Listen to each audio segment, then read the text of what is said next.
Hi and welcome to the latest Trending Tech podcast.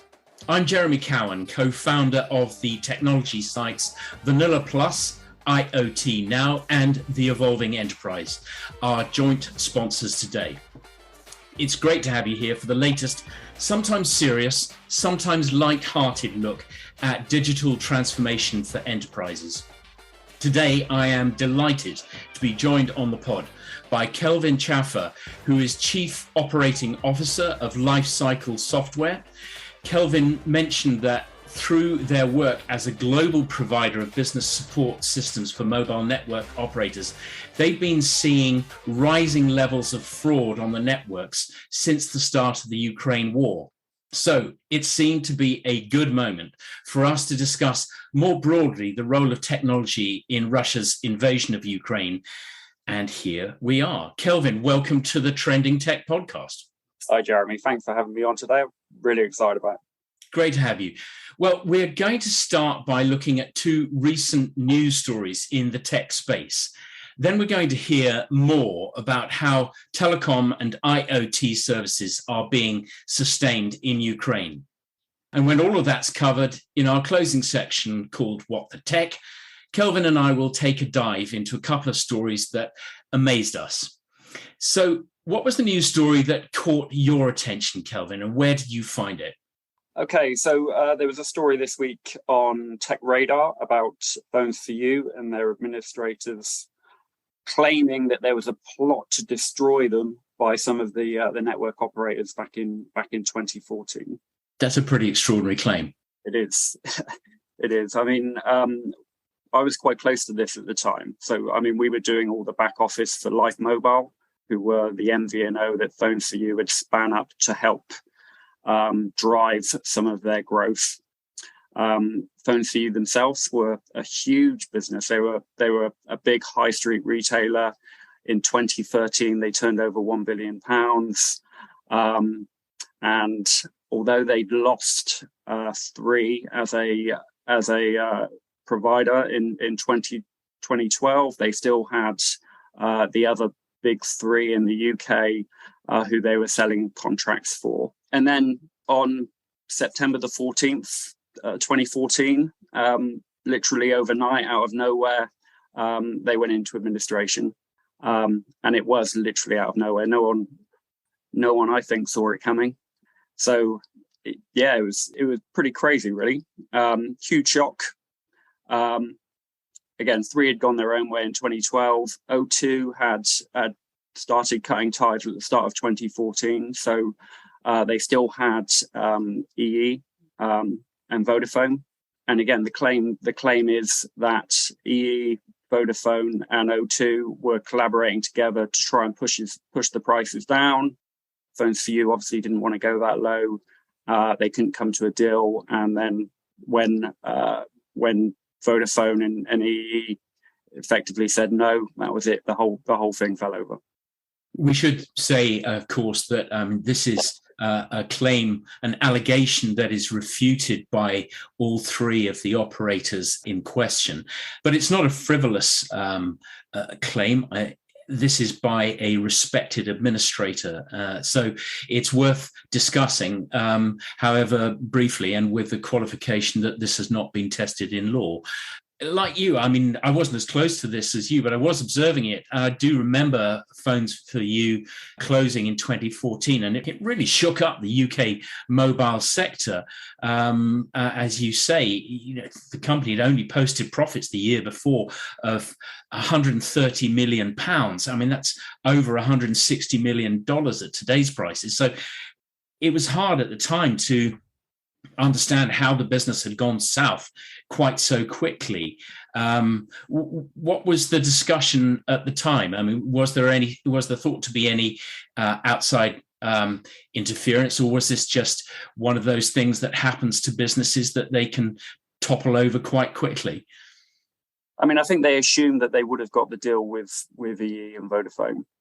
Again, they tried to look after themselves by spinning up Life Mobile, which was their own MVNOs, which they would then be able to sell contracts for if the network operators were leaving. But ultimately, their main source of income was the kickbacks that they were getting from selling contracts through these network operators.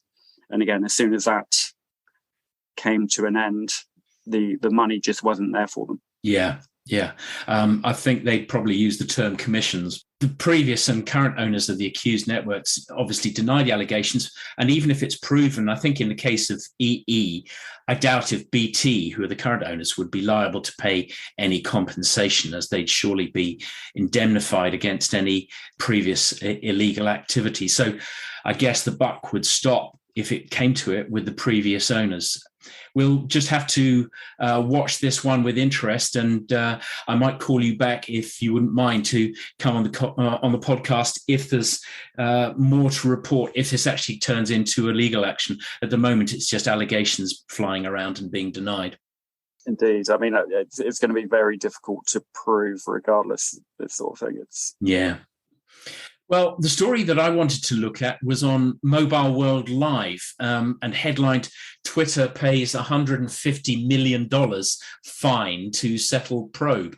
For anyone who hasn't seen the story, it's about the violations of Twitter users' privacy that were exposed by the US regulator, the FCC, in 2019.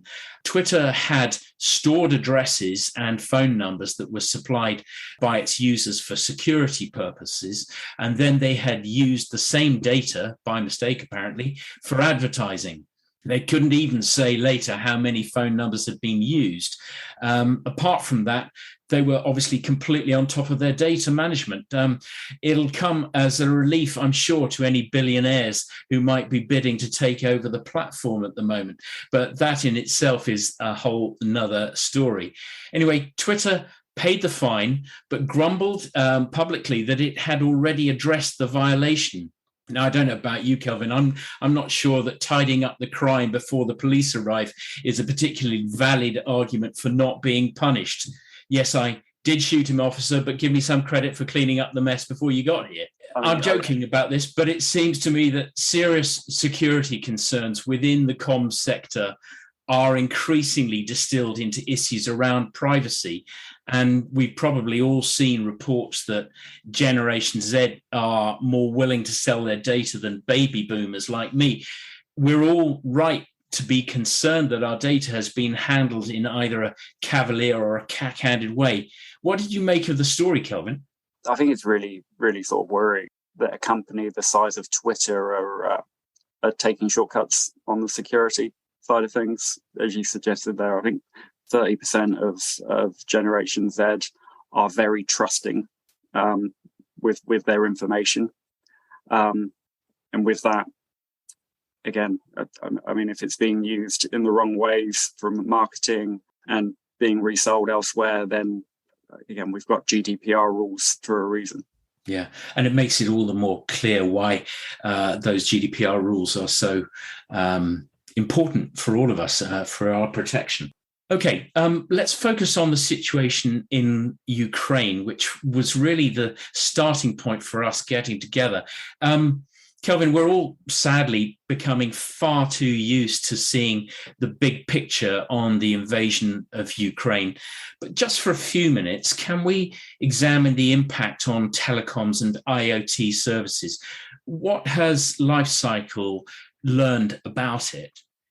Sure. When the crisis in the Ukraine started, a lot of the network operators, MVNOs, etc., in the UK offered free calls, free SMS, free data as part of their services to, again, enable contact both in and out of the Ukraine.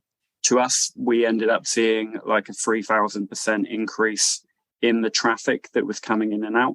Really? And with that comes fraud risks. If something's given away for free, then people take advantage of that. And there's lots and lots of different fraud scenarios that come into play where SMSs and voice are being used by bad actors to initiate a fraudulent action. Some examples of this, which I think everybody is probably seen over the last couple of years with COVID, etc., is something called smishing. which is basically where you're receiving lots and lots of SMSs from people that you don't know, often trying to get information about you. So it might be a message from, or pretending to be from Amazon or someone like that, saying that someone's trying to log into your account and that you need to click on a link to confirm it's you. And it's basically a fake website. With the Ukraine, we have been seeing more along the sort of charity lines of that. So again, people have been spamming out SMSs to as many numbers as they can because of it all being free with charity links. And the people in Ukraine are desperate, aren't they? And if they're receiving links which are offering them help, be it charity or to get themselves some help, then they're going to click on those links and put their information in. Another thing that we have seen is a huge increase in international revenue share numbers. And these are effectively premium rate numbers in the Ukraine. The network operators have opened up all these calls, or all these scenarios, and basically when you call these numbers, the fraudster gets a share of the cost of the call to the number, or the cost of the SMS to the number. So what that means again is if you buy a lot of SIMs and you send a lot of SMSs or make a lot of calls to these numbers, the owner of that number is getting a portion of it. And again, that can sort of really add up. So how can the industry do more to prevent the frauds that you're seeing? I mean, a lot of it is education. One thing with the SMS fraud, I mean, in emails, we're fortunate enough to have like junk mail filters and stuff like that. So a lot of the spam that you're receiving via email is going into your junk mail filter. And by being in your junk mail filter, you're a lot more aware that it's probably not good. SMS, it just comes straight in. There's nothing really validating it currently. And people without education or without the knowledge are more likely to click on those links, follow them, and add information that is going to help the fraudster to move on to their next sort of actions. There is a DB, Prison DB, which is holding a lot of the revenue share numbers, which the network operators can sign up to and can add to their own blacklists. If the network operators have an OCS, then you can add it to a blacklist pot, and any call to those numbers is basically denied at that point. So that they should be doing that. They should be stopping calls and SMSs to those numbers. We have quite a lot of forums in the UK and abroad, TUS, GSMA, RAG. And again, these forums should be sharing as much information to stop the fraud going forward. Yeah. So have you seen any evidence of what was initially predicted as an expected Russian disinformation campaign? Again, I mean, SIM boxing, which is basically where someone buys a lot of SIMs and they stick it in a little machine, then sends out lots and lots of SMSs or makes lots and lots of voice calls. What we have seen and heard about is Russians buying lots of these SIMs in the Ukraine, putting them in the SIM box, and then spamming out messages so that it looks like it's coming from a Ukraine number, and it's full of the wrong sort of information. It's telling the people that it's messaging, that the war's not going well, that people have died, etc., etc. It's trying to demoralize the people that it's sending the information to. It's sending the wrong information and cause problems. Sending it to Ukraine numbers. Indeed, yeah. And again, if that ends up with the troops and they think that Kiev has been lost or whatever, then that's demoralizing. Yeah. So lastly, if anyone listening to the podcast wants to take some positive action to support ordinary Ukrainians and the businesses they rely on, what can they do? I wanted to mention before I hand over just one Ukraine charity that I've seen, which is called One Ukraine. You may be familiar with it, but it's a charitable platform built around data to provide humanitarian aid for Ukraine and spearhead scalable infrastructure projects. Do you know about this or any others?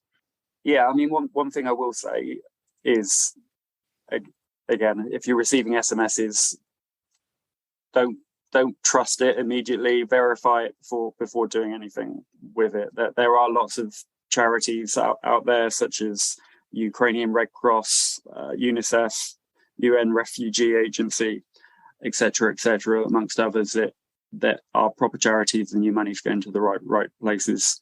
But if you're receiving SMSs, there is a good chance that it is a smishing attack of some description. So again, please don't just trust the stuff that you are receiving. Yeah. Just for peace of mind, the one Ukraine charity that I mentioned is a charity registered as a GmbH in Germany, and it's audited by Ecovis, which is an auditor specializing in charities. So that one is kosher. Really interesting. Thank you very much for that, Kelvin. We've reached the What the Tech section of the podcast, and after such a serious discussion, let's just take a moment to look at what in the world of tech has, if not amused us, certainly amazed us. Kelvin, you go first. What amazing tech news have you seen? Okay, Jeremy. One of the stories I saw was based on the front-on Russian botnet. So this was identified about a couple of years ago originally as a bot that would take over IoT devices and send out this information. More recently, they've identified that it's been enhanced with a dashboard called Sana. And basically, that dashboard allows you to set certain parameters around the sort of disinformation that you're going to send out. And what it effectively does is it sort of floods social media with fake news. And around that sort of fake news, you can specify how many likes you're going to allow each bot to make, and again, make it very difficult for the likes of Twitter and Facebook to realize that all this information is coming from bots. And Elon Musk is in the throes of trying to take over Twitter, and one of the big things that he wants to do is stop spam bots. And that's very difficult when there are bots out there that are taking over devices that are doing distributed denial of service attacks, and have the intelligence to not just spam, but spam in a way that makes it very difficult to identify. Yeah. So it's not just personal social media accounts. From what I understand, it can provide an army of compromised IoT devices for staging DDoS attacks and disinformation campaigns. So it's reaching into the IoT as well.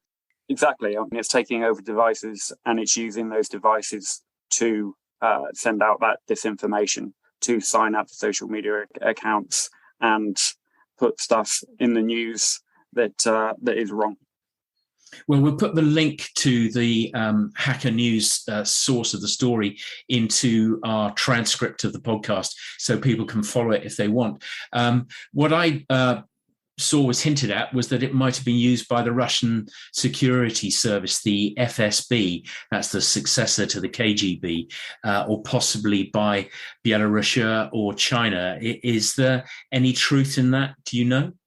There is a good chance that there is truth in it. Some of the stuff that you've heard happening in Ukraine with these bots, they've been sending out videos with deepfake. We've seen examples where videos have been sent again to Ukrainian troops with deepfakes of Zelensky saying that they were to put down their weapons. Crazy times. It's amazing. Well, we had a whole episode on deepfakes a couple of episodes ago. So if anybody wants to see just how much that can be used by bad actors, there's more on our website. It's an extraordinary thing that this is even possible. The story that I spotted, Kelvin, was on a company called Clearview AI, who many of our listeners will be familiar with, and they've been in the news a lot lately. In fact, we invited them onto the podcast not so long ago. I'm still waiting for their reply, but maybe they will now. It's a report on the BBC website, and to be fair, on many others. And the BBC story was headlined, Clearview AI fined in UK for illegally storing facial images. In this case, It was a story about the UK privacy watchdog, the Information Commissioner's Office, which has fined the company £7.5 million, that's almost $10 million, for gathering facial images from the internet to create a global facial recognition database. Apparently, the ICO has ruled that doing so breaches UK data protection laws. Not only has it fined the firm for the privacy breach, it's ordered Clearview AI to stop collecting data and using UK residents' personal data. As I mentioned earlier, Trending Tech Podcast invited Clearview AI to join us to discuss something else that they've been doing, which brings us back to the Ukraine topic. According to a report on Wired.com a few weeks ago, the company has been collecting facial image data of Russian soldiers killed in Ukraine. I'm sorry that this is all fairly grim, but that's the nature of this week's episode, I'm afraid. Using facial recognition software from Clearview AI on Russian social media platforms, it's already identified soldiers and even contacted their families to inform them that they died. It's fairly extraordinary that they've been doing that. Does that seem an ethical use of facial recognition to you, Kelvin? Again, I mean, these are sort of really difficult times, aren't they? Is it ethical? Getting the information back to the families of the troops that have died is something that we should do. But collecting the information, and it sort of comes to the point of what data do individuals own now. There's lots of new technologies coming out. The Clearview capturing facial recognition. You've got on your iPhone it taking your fingerprint. You've got the new sort of VR headsets, which is capturing information about how you're reacting to certain scenarios. There's so much information that's being collected that currently probably sits outside of the GDPR piece. Yeah. What do we really own? Because when we're signing up to these different websites, most people, most of the time, don't read the terms and conditions, and you're effectively signing away your life when that's happening. Yeah. I think it's one thing to collect this data, and it's obviously an incredible technology that enables them to identify the Russian soldiers that have been killed. And whilst one's understanding that there might be a need to share that with the families, there's ways of doing that that don't involve phoning people up and breaking the bad news to them in that way. I can't help thinking that that's highly insensitive and doesn't put us any further ahead ethically than the Russians that we are trying to distance ourselves from in their behavior. So I, for one, would like to see a more ethical use of that data rather than turning it into some way of gaining an information advantage over the Kremlin. There's got to be a better use that benefits the families without scoring points in that way. Otherwise, we're kind of descending to the Kremlin's level. Yeah, I agree. I can't believe it. Time's up. This has been a packed episode. So let me finish by saying a big thank you to Kelvin Chaffer, COO of Lifecycle Software. It's been really great to have you here, Kelvin. Thanks for having me on, Jeremy. It's been great talking, even if some of the subjects have been a little on the grim side. Indeed. And how can people find you for more information? Okay, so you can find us on LinkedIn, Lifecycle Software. We're also on Twitter and Facebook, but I'd look on LinkedIn primarily, as that's where the new news is being dropped the quickest. Brilliant. And thank you too, ladies and gentlemen, for joining us around the world. Of course, you can subscribe to the Trending Tech Podcast wherever you found us today. And yes, I know I've said it before, but if you've enjoyed the pod, go on, be a star, give us a top rating, and give us a review. Just tell the world how much you've enjoyed it. It's not just to make our mums happy, it makes a massive difference to our ranking when people are looking for a new podcast to follow. So thank you if you can. Until next time, keep safe. Keep checking iot-now.com, the ee.ai, and vanillaplus.com, because there you're going to find more tech news and interviews. And join us again soon for another Trending Tech podcast looking at enterprise digital transformation. Bye for now.